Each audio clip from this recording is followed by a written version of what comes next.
산란계 사육 마리수가 6월부터는 평년 수준을 회복할 것이란 전망이 최근 발표됐습니다. 정부는 달걀값이 안정되기 전까지 신선란 수입을 확대한다는 방침인데요.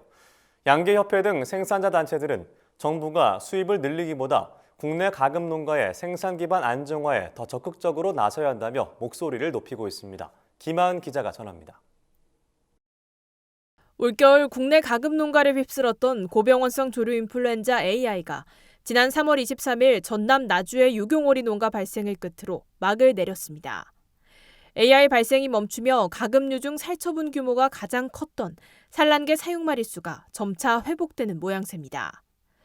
정부는 산란계 사육 마리수가 3월부터 점차 회복 중이며 6월에는 평년 수준을 회복할 수 있을 것으로 전망하고 있습니다. 올겨울 AI 발생으로 산란계 1,671만 마리가 살처분됐지만 지난 12월부터 4월까지 1,918만 마리의 산란계 병아리가 입식됐기 때문입니다. 한국농촌경제연구원에 따르면 산란계 사육 마리수는 3월 6,334만 마리, 4월 6,689만 마리, 5월 6,811만 마리로 점차 늘어나 6월에는 7,023만 마리가 돼 평년 수준인 6,891만 마리보다 1.9% 많아질 것으로 전망됐습니다. 농경원은 또 달걀 생산량도 평년 수준에 근접할 것으로 내다봤습니다. 이에 대해 가금 농가들은 6월 사육 마리수가 어느 정도 회복될 수는 있어도 그것이 곧바로 달걀 생산 안정으로 이어지진 않을 것이라고 설명했습니다.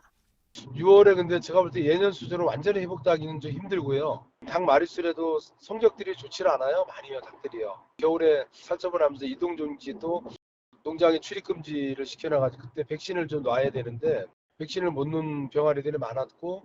다만 양계협회 등 생산자 단체들은 이런 흐름대로라면 9월쯤 입식 마리수가 급증해 달걀값이 급락할 수 있다며 물가 당국에 대비를 주문했습니다.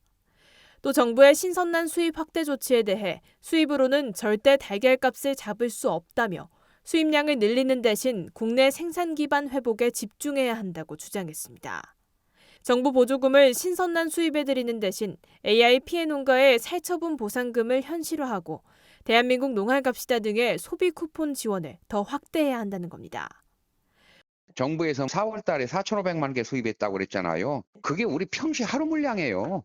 외국 현지 계란 가격이 우리나라가 비싼 가격이 아니에요. 정부에서 그거를 전부 다 보조를 해주니까 가는 건데 저는 차라리 그 돈을 가지고 우리 소비자들한테 쿠폰을 나눠주는 게 좋다고 봐요. 정부는 소비자 물가 안정을 명목으로 신선란 수입을 고수하고 있는 상황. 2016년에서 2017년 당시 수입 물량과 재입식에 따른 과잉 생산이 겹치며 달걀값이 폭락했던 만큼 재발 방지를 위한 물가 당국의 심도 있는 논의가 필요해 보입니다. MBS 김하은입니다.